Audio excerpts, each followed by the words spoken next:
Chers internautes, bonjour, bienvenue pour ce 112e site rep sur la Syrie, en compagnie d'Aïssar Midani. Aïssar, bonjour. Bonjour Raphaël, bonjour à tous les internautes qui nous suivent. Je vous souhaite une bonne rentrée là, puisque on est dans la phase de la rentrée. Bonjour à tous et puis voilà, nous voilà repartis pour un bon voyage ensemble en Syrie pour le site Rep 112. Oui, je rappelle que tu es en direct pendant l'enregistrement depuis Damas. On va parler tout de suite de l'international puisque il y a eu plusieurs événements importants dans le retour de la Syrie et dans le concert des nations, et notamment avec la première assemblée générale de l'ONU qui s'est tenue en présentiel depuis le début de la crise du Covid. Et donc, est-ce que tu peux nous parler de ce qui s'est passé en particulier pour la Syrie? Voilà donc le ministre des Affaires étrangères, Faisal Al-Mokdad, a assisté à cette 76e réunion Assemblée générale de l'ONU à New York, avec une délégation, avec une délégation du ministère, dont faisait partie quand même un personnage très important, comment dire, notre grand ambassadeur, Monsieur Bachar, Dr Bachar al-Jafad, qui est accompagné donc le ministre des Affaires étrangères syrien dans cette réunion, dans cette 76e réunion à New York. Mhm. Alors, nous avons aperçu que de toute façon, la délégation syrienne a été très chaleureusement accueillie par les délégations de pas mal de pays, notamment pratiquement tous les pays arabes. Après cette dizaine de feux, je dirais, qu'a traversé la Syrie. Beaucoup de pays amis aussi ont pu rencontrer le ministre des Affaires étrangères syrien. L'intervention du ministre des Affaires étrangères syrien a insisté sur le fait que dans ces années passées, la Syrie a été le pays qui a le plus souffert, non seulement de tous les crimes terroristes qui se sont passés, qui ont eu lieu, avec un soutien militaire, financier et médiatique, de beaucoup de pays qui sont connus pour leur soutien du terrorisme. Que la Syrie va continuer sa lutte contre le terrorisme jusqu'à le nettoyage de la totalité du territoire syrien de ce terrorisme qui non seulement menace la Syrie, mais qui menace aussi tous les pays. Donc la Syrie se bat pour le monde entier, se bat pour le monde entier et pour l'humanité. Et que la Syrie rappelle et insiste sur le fait que toute présence étrangère sur le sol syrien sans son accord est une présence illégitime, illégale, et elle constitue une violation de la loi internationale et de la charte de l'ONU et de toutes les décisions du Conseil de sécurité qui, euh, qui, euh, qui insiste sur le fait que la Syrie est un pays souverain et qu'il faut respecter sa souveraineté. Mhm. Il a aussi insisté sur le fait que la Syrie fait son possible pour le retour de tous les exilés syriens de tous les pays et que malheureusement tous ces efforts sont confrontés à l'utilisation de certains pour ce dossier, la politisation de ce dossier et la volonté de l'utiliser contre la Syrie.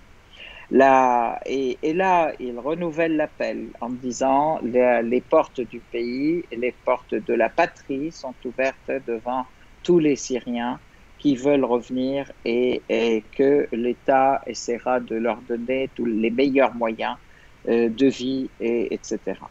Et il a dénoncé aussi le fait que beaucoup de pays ont essayé d'utiliser de manière mensongère et de manière à l'utiliser politiquement contre la Syrie, le dossier des attaques chimiques, des fausses attaques chimiques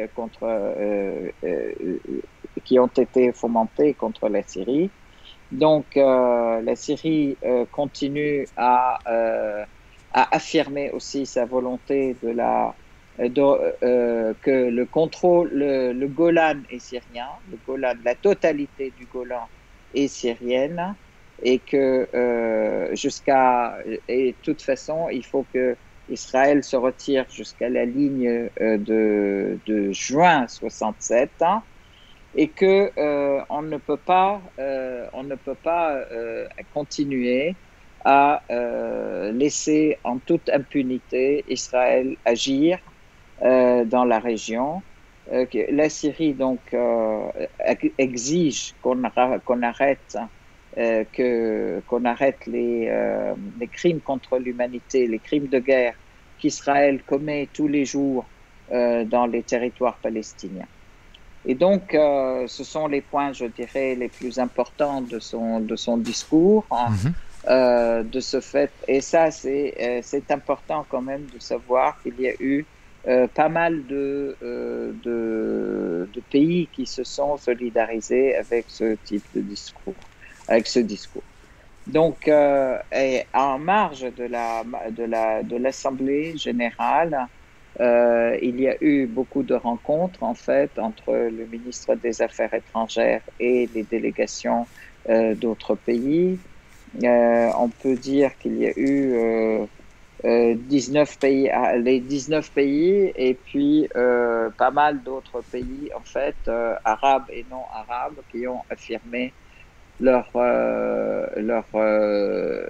solidarité. Et puis, il y a eu des rencontres, en fait, pour examiner les moyens d'une reprise des relations. Tu mentionnais également qu'il y avait des pays qui estimeraient favorable le retour de la Syrie au sein de la Ligue arabe. Alors, parmi ces pays, justement, les premiers ont été les rencontres les plus intéressantes. C'était la rencontre avec le ministre des Affaires étrangères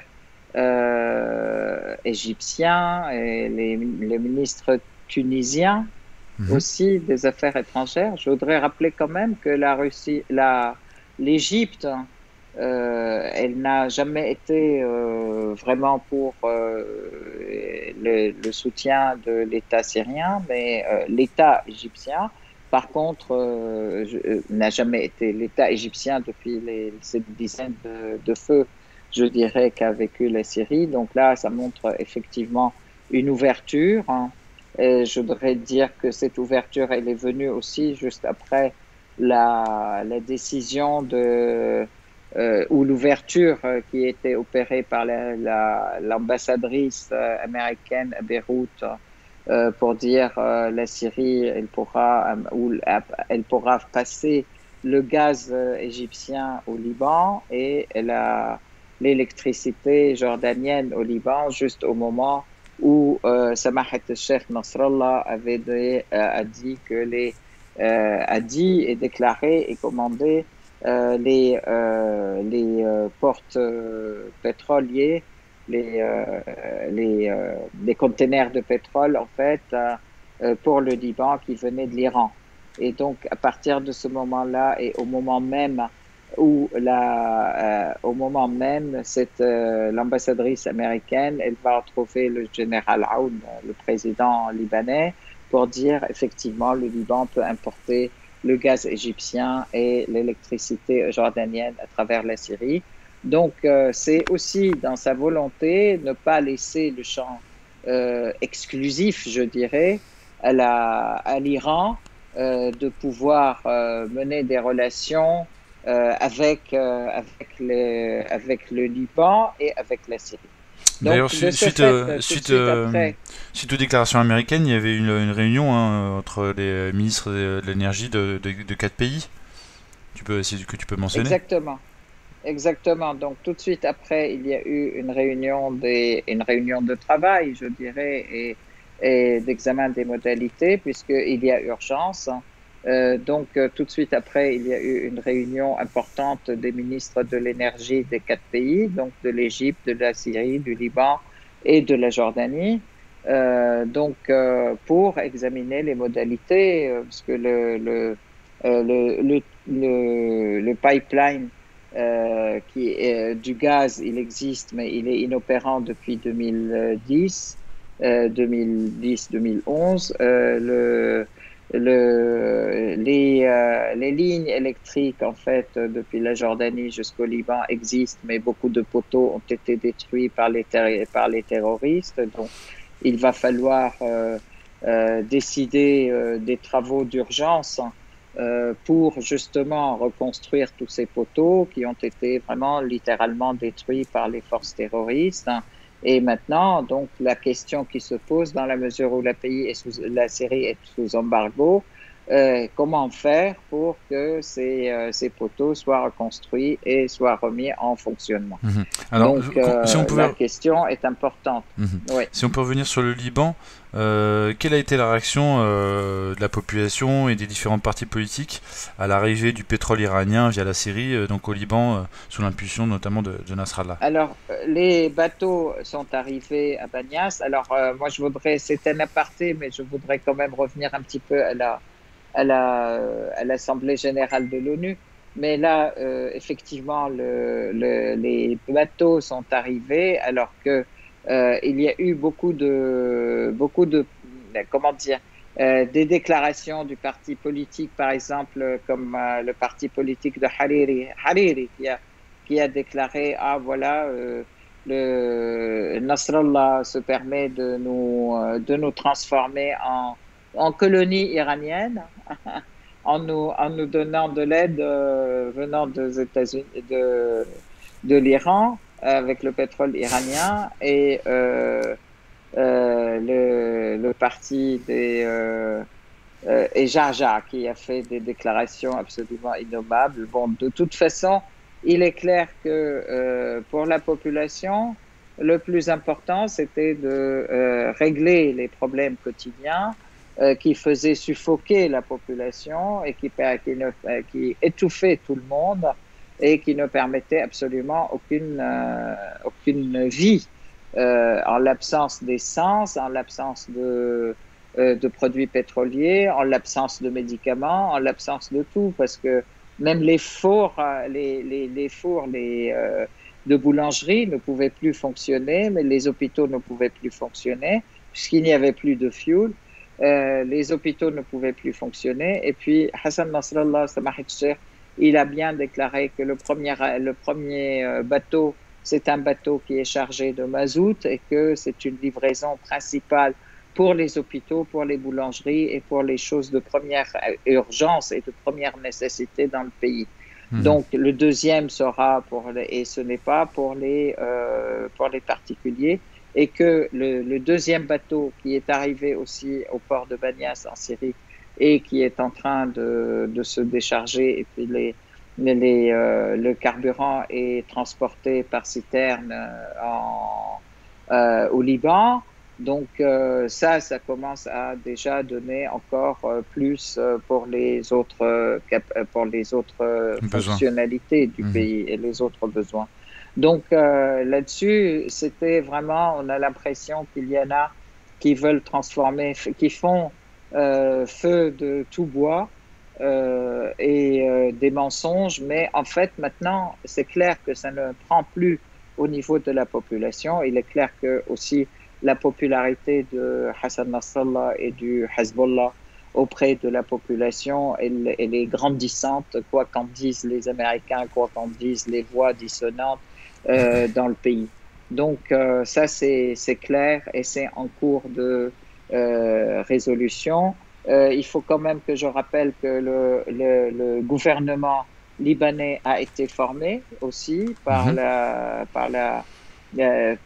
sous la présidence de Monsieur Mikati, qui était chargé justement de la formation de ce gouvernement et que ça a été déjà formé, ce qui est une très bonne chose parce que le Liban, ça fait pratiquement 2 ans qu'il est sans gouvernement et sans décision possible. Alors que là, la présence d'un gouvernement, ça permet aussi de prendre des décisions politiques quant à l'orientation du pays et quant à au passage quand même d'un certain nombre d'accords avec les pays qui proposent, notamment avec l'Irak, qui propose aussi un échange au niveau des denrées, c'est-à-dire le pétrole. L'Irak fournit le pétrole, le Liban fournirait d'autres denrées. Aussi avec l'Iran, avec la Chine, où il y a une grande proposition de BOT qui est pour la reconstruction d'une partie du port, une proposition de la Russie, etc. En fait, bon, tout ça a été bloqué parce qu'il n'y a pas de gouvernement qui permet de prendre les décisions. Donc, on peut penser qu'avec ce nouveau gouvernement, les choses vont se débloquer. On peut dire aussi qu'il y a eu déjà aussi donc des rencontres au niveau de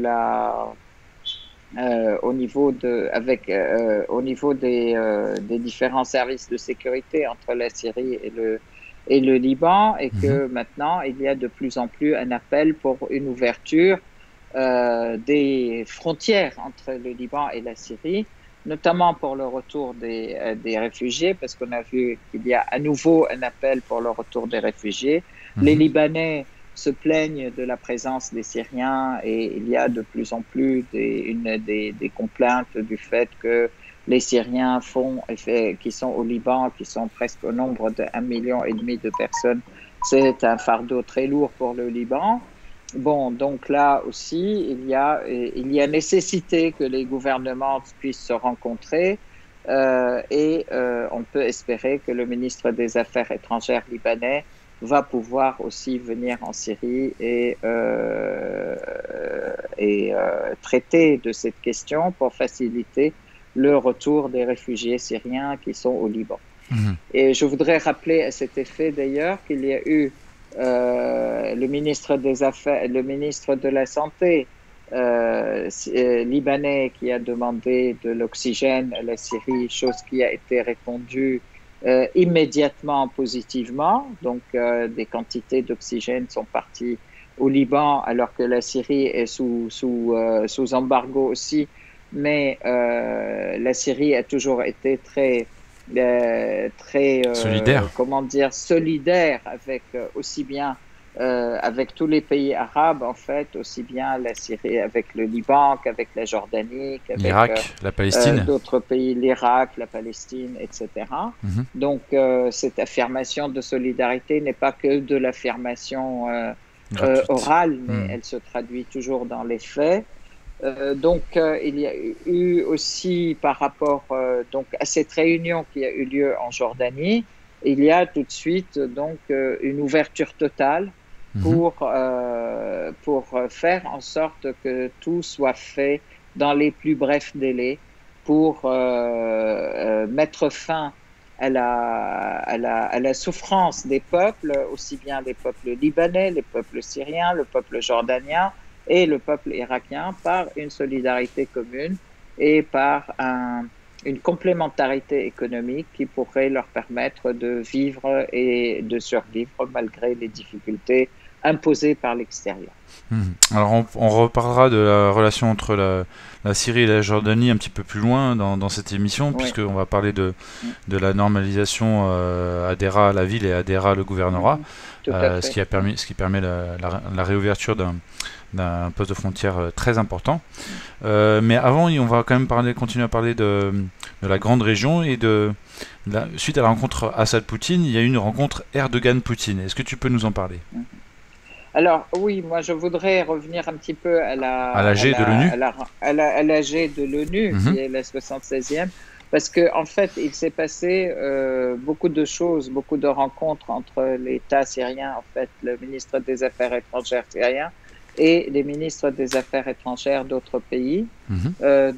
qui reprennent leurs relations, notamment aussi même les pays arabes, hein, comme l'Arabie Saoudite, le Golfe, etc. En fait, le sentiment qui règne, on a l'impression que les alliés des États-Unis, étant donné les événements d'Afghanistan, se méfient maintenant de plus en plus des États-Unis et se sentent un peu lâchés. En fait, donc l'Arabie Saoudite cherche à avoir d'autres relations. Je rappelle quand même que l'Arabie Saoudite rencontre aussi les Russes, a rencontré les Russes en même temps et la Chine. Donc, il y a une sorte de diversification en fait d'alliances, hein, au niveau des pays qu'on pensait être carrément tout simplement liés aux États-Unis dans la région. Mhm. Ça, c'est un point important. Un deuxième point important aussi, c'est cette volonté de tous les pays, en fait, je dirais même le côté chaleureux par lequel la délégation syrienne a été accueillie, le côté chaleureux des rencontres, hein, avec les délégations des pays arabes montre quand même que même la politique qui a été menée par eux était pas vraiment de leur fait, mais elle leur a été imposée et que maintenant il y a une volonté non seulement de retour et on parle de vouloir faire revenir la Syrie. Tout le monde dit que c'était une grosse erreur, notamment le ministre des Affaires étrangères de l'Égypte. Hein. Il dit que c'était une grosse erreur de faire partir la Syrie ou de geler la Syrie dans la Ligue arabe, puisque c'est un, et en plus c'était illégal, puisque c'est un pays qui est qui était dans la Constitution déjà un pays fondateur en fait de la Ligue arabe d'un côté et de l'autre côté que c'est quand même un pays qui joue un rôle très important, leader dans la région, et que c'était illégal en plus parce qu'il fallait l'unanimité, puis il n'y avait pas d'unanimité pour cette décision. Donc en fait, le fait déjà d'avouer ça, pour moi, c'est quelque chose de très important. Il y a une volonté de tous les pays aussi de reprendre leur représentation normalement en Syrie. Il y a aujourd'hui pratiquement délégation après délégation les gens qui présentent leur dossier diplomatique pour avoir des représentations en Syrie. Ça, c'est un point important. Donc, on voit que la Syrie revient progressivement dans le concert des nations, comme tu disais, et reprend sa place. Hein. Bon, ça, c'est quelque chose de très important. Oui, Je voudrais aussi assurer. c'est une page qui se tourne, hein, on peut parler de nouvelle ère. Absolument, tout à fait, tout à fait. Une nouvelle ère, pas seulement pour la Syrie, pour la région et pour le monde, Mhm. parce qu'il y a eu aussi dans les discours du président, du ministre des Affaires étrangères, de Lavrov, et le ministre des Affaires étrangères de la Chine, en fait de la Russie, de la Chine, de l'Iran, des affirmations importantes en fait sur la souveraineté des peuples, sur le respect, le retour, essentiellement la nécessité du retour à faire respecter la Charte des Nations Unies, à faire respecter les lois internationales. Et donc, ça a été, et le principe de non-ingérence. voilà, mais ça fait partie, effectivement, c'est le premier article de la Charte de l'ONU, la non-ingérence et la non-intervention militaire. Mhm. Oui, en fait, donc, cette affirmation du principe de non-ingérence est quelque chose de très important, mais qui a été affirmé par beaucoup de pays, mais aussi mettre fin à l'occupation israélienne de la Palestine, ça aussi, puisque c'était une sorte de mandat, donc ça a été demandé par pas mal de pays en solidarité avec la Palestine. Et aussi, donc, les pays arabes, la Syrie a affirmé, comme je l'avais dit, j'avais souligné que de toute façon, il fallait mettre fin à l'occupation du Golan et qu'il fallait absolument punir et sanctionner Israël pour tous les crimes de guerre qu'ils commettent contre les Palestiniens. Mhm. Et ça, c'est aussi, en fait, le ministre des Affaires étrangères de la Palestine était là aussi. Donc, il a dénoncé les crimes israéliens. La Jordanie aussi s'est jointe à ces affirmations. Et bon, ce que je voulais dire, en fait, toutes les rencontres qui ont eu lieu en marge de cette Assemblée générale sont très importantes, ont ouvert les portes à la Syrie. Donc, face à cet embargo criminel, pas seulement à la Syrie, mais aussi à tous les pays, donc pour dénoncer les embargos, cette politique américaine d'embargo qui est de mettre à mort en fait les peuples dans les pays où ils tiennent, les pays qui tiennent à leur souveraineté et à la non-ingérence. Donc le principe de non-ingérence a à nouveau été affirmé dans cette Assemblée générale. Pour moi, c'est une Assemblée générale qui est très importante en fait, qui constitue une nouvelle ère en fait de passage du monopolaire en fait, d'un monde monopolaire qui était où les États-Unis étaient le grand dictateur et qui était le seul grand pays en fait qui imposait ses dictats à tous les autres, à un monde maintenant où il y a plusieurs pôles qui commencent aussi à se dessiner et comment dire, à se dessiner et à faire la balance, je dirais, et à équilibrer cette volonté américaine de diktat partout et Mhm. d'ingérence partout. Voilà. Très bien. Alors on va parler maintenant de la rencontre entre Assad et Poutine et puis surtout de la rencontre entre, on en a déjà parlé au précédent Citrep, mais la rencontre entre Oui. Erdogan et Poutine et ce qui s'en est suivi. Alors, en fait, la rencontre Assad-Poutine, on en avait parlé de manière très sommaire parce que c'était le jour même ou le lendemain, mais après, il s'avère que de toute façon, le président Assad a affirmé en fait la nécessité de remettre le contrôle de la Syrie partout, sur toutes les terres syriennes et sur chaque centimètre carré de la Syrie. Ça, c'est une affirmation partagée complètement par le président Poutine et affirmée aussi.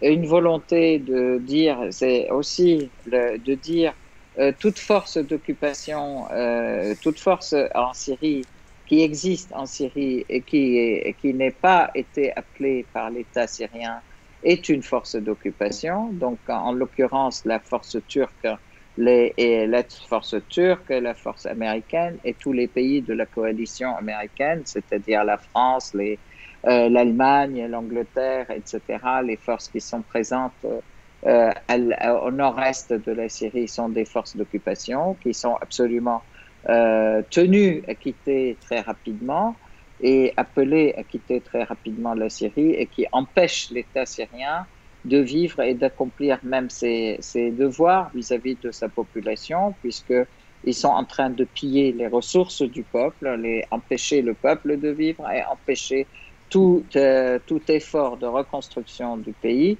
qui permettrait donc le retour des réfugiés de tous les pays, des réfugiés syriens de tous les pays où ils sont du voisinage et ailleurs, où ils se trouvent. Donc, ces affirmations partagées complètement par Poutine ont fait que, suite à cela, effectivement, et suite aussi à l'affirmation, je dirais, à l'affirmation ou au feu vert, entre guillemets, qui a été donnée par l'ambassadrice américaine à la Jordanie et à l'Égypte, etc., pour faire passer le gaz et l'électricité par la Syrie. C'était donc, ça représentait aussi donc une volonté ensemble, commune, pour donc aller dans ce sens. Aller dans ce sens, ça voulait dire qu'il était absolument urgent de sécuriser toutes ces voies de passage, parce qu'on peut pas remettre et reconstruire des pylônes et des voies de passage électriques si les terroristes viennent détruire après. Il a fallu donc nécessairement sécuriser les voies de passage, notamment donc toute la région sud de la Syrie. De là, on peut dire, et avec la présence de l'armée arabe syrienne, avec la patience absolument extraordinaire de l'État syrien et des négociations avec les terroristes à Dera, et avec l'aide aussi de la commission russe de réconciliation, la région de Dera est aujourd'hui, elle a été donc en sécurisation rapide. Les terroristes ont rendu leurs armes, ils ont régularisé leur situation. Ceux qui ne voulaient pas régulariser leur situation ont été transportés et comme par hasard, ils ont demandé à être transportés à la porte la plus proche de la Turquie, qui est la ville El-Bab. Et là, les Turcs les ont refusés et ils ont été mal accueillis par les terroristes qui sont là-bas, ce qui fait que les autres ont décidé de rester, de rendre leurs armes, de se rendre et de régulariser leur situation. Donc, tu me c'est précisais rapidement que la ville de Dera a été sécurisée et puis, jour après jour, les villes de l'ensemble du gouvernorat de Dera sont sécurisées. Hier, c'était la ville de Nawa, qui est la plus grande ville du gouvernorat après la ville de Dera, a été aussi sécurisée. La vallée du Yarmouk et l'ensemble donc de cette région qui va vers même le Koneitra et vers le Golan syrien. Donc, tout ceci plaide dans le sens d'une sécurisation totale du sud de la Syrie et des frontières syro-jordaniennes et les frontières syriennes avec la Palestine occupée aussi. Donc, ce qui déplaît complètement à Israël, bien entendu. Alors, donc c'est dans cette optique-là qu'il y a un chef de la sécurité syrienne qui s'est rendu en Jordanie récemment? Exactement. Donc, il y a eu des rencontres, en fait, donc entre les responsables de sécurité, entre les responsables des affaires étrangères et et des ministres, comme on avait dit, des ministres de l'énergie, mais aussi à tous les niveaux, en fait, pour étudier ces dossiers. Alors un point très très important qui est au-delà, qui revêt une importance au-delà de l'ouverture d'un passage, je veux dire, mais une importance économique et politique, qui est l'ouverture du passage d'Ansib entre la Jordanie et la Syrie.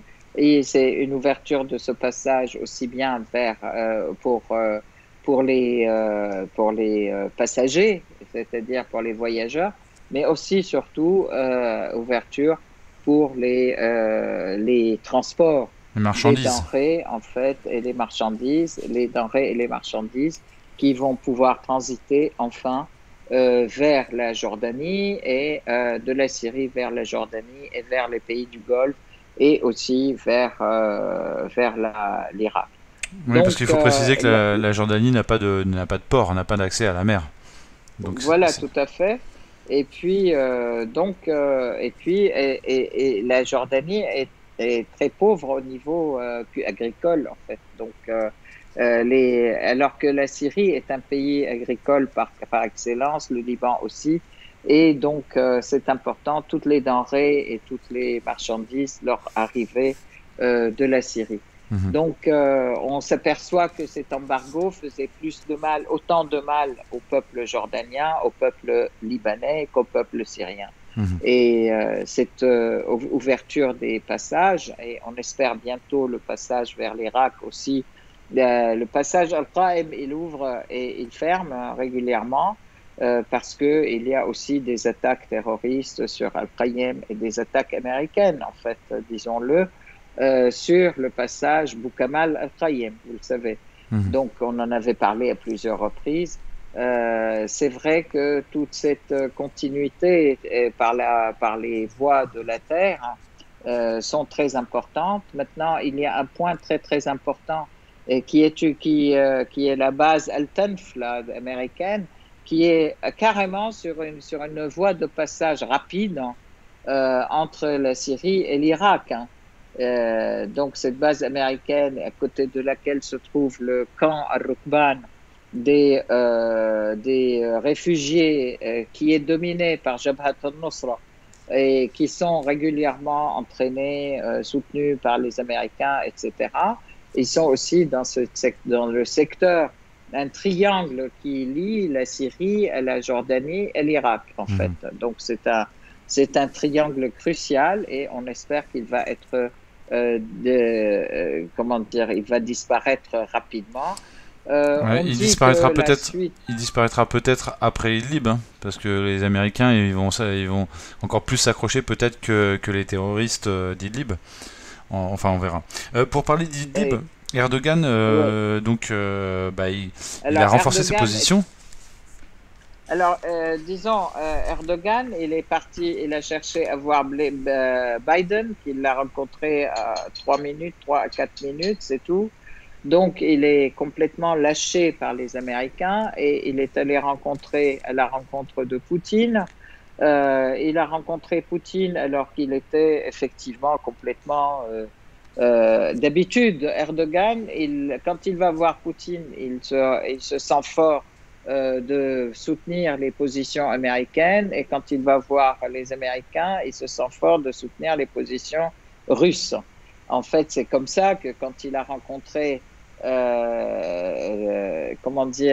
la semaine dernière, en fait, dans la réunion de l'ONU, il a parlé de la violation de la loi internationale par l'annexion russe de la Crimée. Ah oui.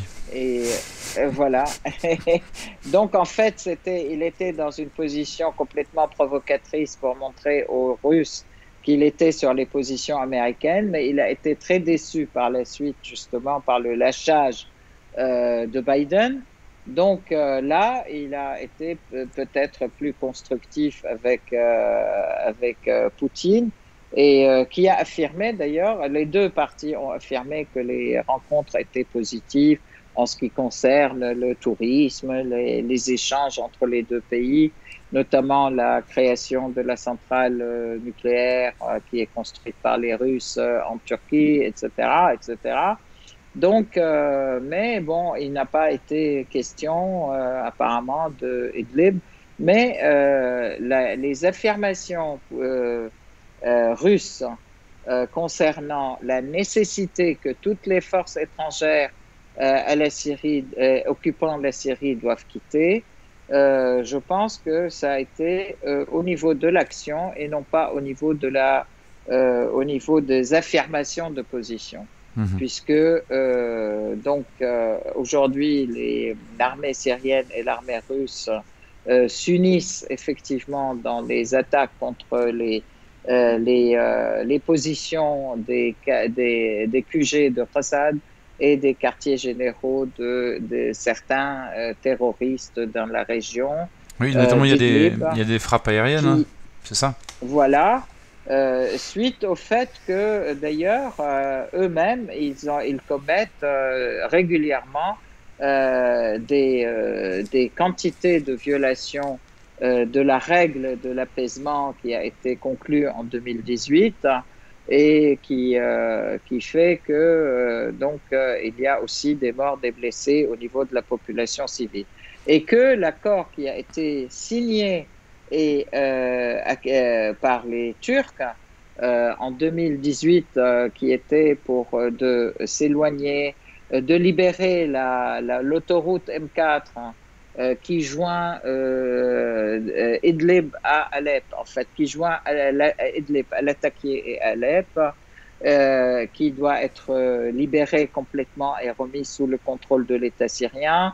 Cette même autoroute qui continue jusqu'à Deir Zour et jusqu'à Hasakeh doit être aussi complètement libérée. Rien n'a été fait. Les Turcs n'ont fait que renforcer leur base.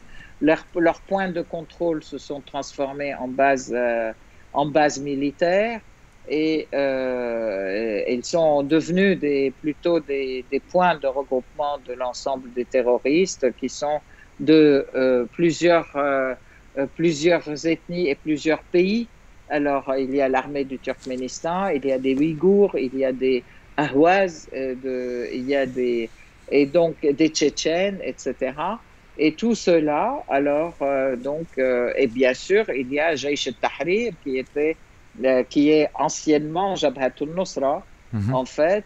Donc, toutes ces factions terroristes sont encore à Idlib et elles sont bien soutenues et renforcées par l'armée turque. Et là, effectivement, qui d'ailleurs récemment se sont attaqués à la base de Hmeimim à nouveau, donc par des drones qui ont été descendus, certes. Hein, donc, il est clair que ça déplaît clairement à la Russie. Et puis là, l'armée russe comme l'armée syrienne s'y attaquent et font donc riposte. Mhm. Donc, je pense que, en fait, hein, on peut dire que dans les faits, Idlib va être aussi progressivement libéré à partir du moment où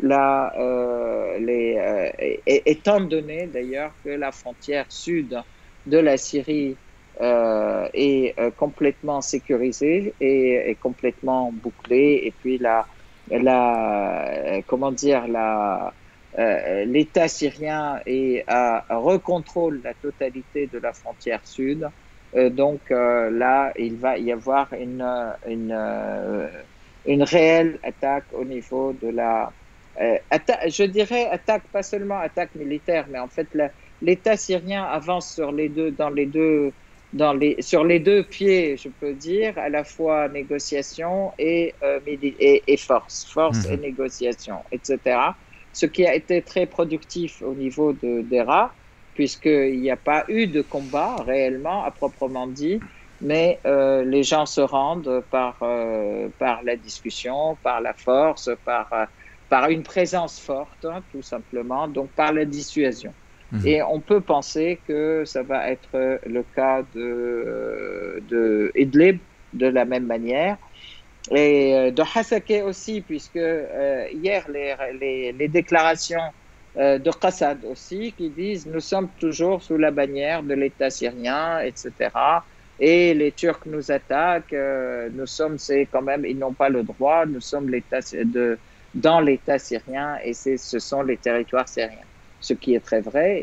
Et donc, on peut dire que les Kurdes, alors, la condition mise en avant des Turcs est complètement fallacieuse. Hein. Ils disent qu'ils ne veulent pas de Kurdes à leurs frontières, alors que ces habitants des frontières qui sont en Syrie et qui habitent ces régions, et ce sont des Syriens, alors peu importe s'ils sont des Kurdes comment dire, des Araméens des Assyriens ou des Arméniens, etc. Ce sont des Syriens. Donc, la Turquie n'a rien à dire. Et en fait, la meilleure sécurisation, je dirais, ou la meilleure réponse à leur argument, c'est que l'armée syrienne se déploie sur l'ensemble du territoire syrien et aux frontières turques. La Turquie n'en sera que mieux protégée. Mhm. Donc, ce sont vraiment des arguments fallacieux qu'ils mettent en avant, mais qui ne tiennent pas la route. Très Donc, bien. on peut dire que aussi Hasakeh est en phase d'être terminé par rapport à la Turquie. Dernier point, c'est au niveau de la présence américaine. Il est clair que dans toute la région maintenant, aujourd'hui, on affirme, donc les Irakiens, comme les Iraniens, comme les Syriens, comme les Palestiniens, affirment que de toute façon, les forces américaines doivent quitter d'ici la fin de l'année, totalement. Les accords c'est l'accord ou l'agenda qui a été signé avec Kazimi, le premier ministre irakien quand il était aux États-Unis c'est qu'il y a un retrait d'ici la fin de l'année des forces militaires américaines de l'Irak, et on peut penser que par le fait même, ils se retireront de la Syrie en laissant peut-être la Turquie se débrouiller avec les Turcs et les Kurdes, etc. Ok. Et Alors, les terroristes qui sont soutenus par eux, d'ailleurs, oui. par la Turquie. Donc là, c'est un vrai problème. Je voudrais dire juste 2 mots sur l'opposition qui est à l'intérieur de la Turquie, qui reproche à Erdogan d'avoir aussi complètement plongé le pays dans le chaos économique d'un côté, et de l'autre côté, d'avoir amené les terroristes au pays, puisque Erdogan a baladé les terroristes de tous les pays du monde, aussi bien en Afghanistan, en Libye, en Syrie, et qu'il se retrouve aussi en Turquie avec un nombre important de réfugiés syriens, puisqu'ils ont créé le chaos en Syrie, et d'un côté, et de l'autre côté, avec des terroristes qu'ils ont amenés de l'ensemble du monde. Donc, il a créé aussi le chaos à l'intérieur de la Turquie. Et Ok. ça, l'opposition le lui reproche violemment. Voilà. Ok, bah, Et cette interview, Aïssar, malheureusement, va toucher à sa fin parce que ça fait déjà 50 minutes que nous sommes ensemble, donc on va pas avoir le temps, malheureusement, de d'accord. parler des victoires yéménites. On fera un point sur le Yémen plus développé au prochain site-rep. On va quand même parler de la Palestine, parce qu'il y a une grave Oui, juste, offensive en ce oui, moment. voilà, juste 2 phrases, hein, si j'ai le temps. Il est très, très important de soutenir le peuple palestinien aujourd'hui, qui est en but à une attaque en règle des plus violentes et des plus horribles, hein, qui prend le peuple palestinien en otage, en extermination, en horreur. Ils sont en train de tirer à bout portant sur n'importe quelle personne, aujourd'hui, aussi bien à Jérusalem que dans toutes les villes. L'armée israélienne viole et envahit toutes les villes. La ville de Jénine a été envahie à plusieurs reprises la nuit, et des militants ont été arrêtés. Les militants dans les prisons sont hyper sous une grande pression et hyper maltraités. Ils subissent toutes les exactions, surtout suite à cette échappée libératrice des 6 prisonniers qui ont tous malheureusement été repris aussi, et certains d'entre eux ont été tués. C'est une horreur. Les prisonniers, on les tue. Les militants, on les fait prisonniers à partir de chez eux. Leurs familles se font prisonniers aussi. C'est une véritable horreur et c'est un véritable massacre du peuple palestinien.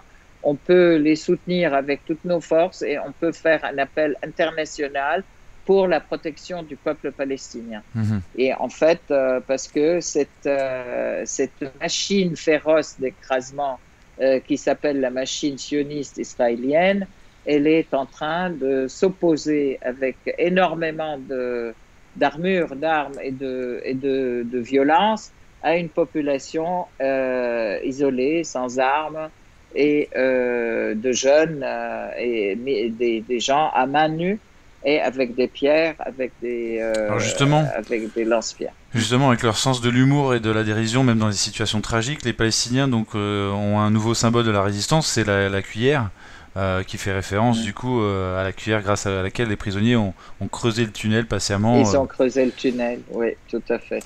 Alors Tout à on fait. va parler maintenant aussi de la mort d'un témoin clé dans le procès de Netanyahou pour corruption. Oui, Il est mort oui, en Grèce dans un accident d'avion un peu suspect. en effet. Alors, c'est le seul témoin, apparemment, d'après les journaux, hein, il dit que c'est le seul témoin qui était au parfum de l'ensemble du dossier de corruption de Netanyahou et sa femme. Donc, lui, il a été tué dans un accident bizarre d'avion en Grèce, Oui, etc. il y a Alors un là, pêcheur qui a entendu 2 explosions, une grosse puis une petite. Donc si on imagine un accident, ça paraît un peu bizarre. On pense évidemment plus à un attentat, quoi, un attentat, tout un à fait, assassinat. tout à fait. C'est pas du tout, c'est pas du tout étranger à Netanyahou de ne pas s'encombrer de n'importe quel assassinat et de violation des droits, et vraiment. Voilà. Eh bien, donc on parlera un petit peu plus longuement du Yémen au prochain site-rep, puisque c'est vrai qu'il se passe des victoires importantes là-bas. Et donc cette interview se touche à sa fin. Donc Aïssa Armidani, je te remercie beaucoup pour ton témoignage. Je voudrais dire juste une phrase finale. Oui, bien sûr. Je voudrais dire à tout le monde, rassurez-vous, le monde ira mieux. Il y a une grande ouverture pour la Syrie. La reconstruction commence et va bon train. Il y a un salon aussi, le 6e salon de la reconstruction qui va avoir lieu la semaine prochaine à Damas. Il y a la participation de 190 sociétés et compagnies, donc de tous les pays. Donc, soyons optimistes et soyez optimistes, car vraiment, l'avenir est radieux. Et je voudrais dire à tous les jeunes qui cherchent à partir, et je sais pas, parce qu'ils ont l'impression que l'horizon est complètement bouché. Au contraire, rassurez-vous, la Syrie va être un lieu, un grand chantier qui va attirer toutes les forces vives de la région. Donc, ne ratez pas l'occasion. Au revoir. Aïssa Armidani, merci beaucoup. Merci pour ton témoignage, merci pour tes analyses. Et on se donne rendez-vous dans 2 semaines, comme d'habitude. À bientôt. Merci beaucoup. À bientôt.